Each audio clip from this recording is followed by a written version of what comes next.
Alright guys, welcome back to the WWE's Worst Storylines episode 4. And today's episode is the invasion angle. You guys knew that this was coming. I mean, you gotta think that this was coming, man. Like, the invasion angle. Let's just recap what happened with the invasion angle. So back in 2001, we had the closure of WCW Wrestling. And, Shane... Vince thought that he bought WCW, but it wasn't McMahon on that contract, but it was Shane McMahon's name on the contract. And we had that awesome moment where Vince is in Cleveland and you have Shane in Pamela City, fucking awesome. And Shane goes, "I now own WCW." Awesome. It was just an awesome moment that was. And then that would lead into the WrestleMania feud. So basically, this whole purchase of WCW was basically a way to elevate a WWF feud. Not to elevate a WCW feud, anyway. And then this would lead into Stone Cold Steve Austin turning heel at WrestleMania 17, then joining the Alliance, and then the Alliance would die. Austin would turn face. Nothing else would happen. The NWO would come in a year later. We had Hogan Rock and Hall versus Austin. That was your two big matches for Mania 18. So, they just booked it so wrong. I mean, the start off was really... They had Shane versus Vince. Great there. I loved the Shane McMahon versus Vince McMahon storyline in 2001. Loved it. And then you had Stone Cold Steve Austin turn heel. Bad booking decision there. How can anybody boo Stone Cold Steve Austin?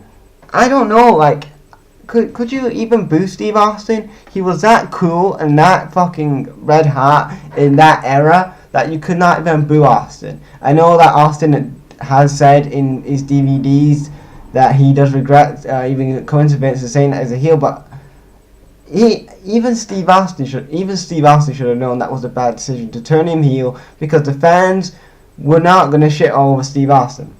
And the fans love Steve Austin. They just loved how he was the anti-hero. He was always the anti-hero. He was never really a big babyface. He was just the anti-hero that everybody could get behind, But when they turn him heel, it's like, why? Because he's already kind of a heel. He's kind of a tweener that just is a badass and doesn't care about shit, and that's what we liked about Steve Austin. And then we had the invasion angle, we had Booker T debut, which was awesome, and we had DDP, awesome. That storyline with DDP and Undertaker's wife Sarah, fucking, I don't know. That was kind of awesome though, where DDP was stalking Taker's wife, awesome. I will actually probably talk about that on the channel. And then after that, we got to Invasion, the pay-per-view Invasion, and the Alliance went over. Austin turned on the WWF, aligned with Shane and Paul Heyman and Stephanie. Then they would go to Survivor Series, where Kurt Angle would be now part of the Alliance now, and he would kind of like tricking them into thinking that's with the Alliance, but he turns on them and goes with the WWF with Steve Austin, and then that was the end of the storyline. It was so bad because the invasion angle didn't have the big WCW or ECW stars. Okay, you had your Tommy Dreamers and you had your RVDs and your Dudley Boys, but where was Sabu? Where was the Sandman?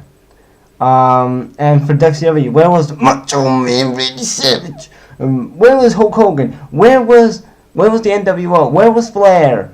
I know Flair came after the invasion, and he should have been there. Where was Goldberg? Where was Sting? Where was Perfect? Where was Luger? Where was all these WCW guys? Was not there. It was just basically WCW mid-carders. We had no WCW main eventers, and I know they had Taiwan contracts and stuff, and they couldn't really get out those contracts till 2002. Till 2002, I know that, but they should have at least waited for this invasion angle till at least 2002.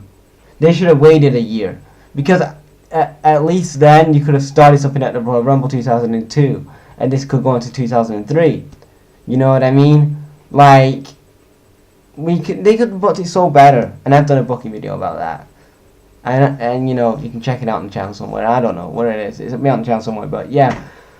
They should have just waited a year. They should have just waited until they got the big names in, like the NWO and Flair and Bischoff and well, they didn't get Luger. They should have got the Macho Man. They didn't. They got Goldberg in 2003, which was too late then. But yeah, they should have got these big names then before going for this invasion angle in 2001. And I know it was the end of the WCW, and you wanted to end the Attitude Era on a high with a WCW and an ECW versus WWF invasion. I know that, and that should have been a cool ending to the Attitude Era. But the thing was with that, it was going to be a cool ending, but they booked it so wrong that nobody could say it was a good angle, and nobody likes the invasion angle. I hate the invasion angle. I think it was just booked so terribly. Like, I don't know who booked that. I think it was Kevin Dunn, personally, but anyway. So that is my WWE's Worst Storylines episode 4, the invasion angle.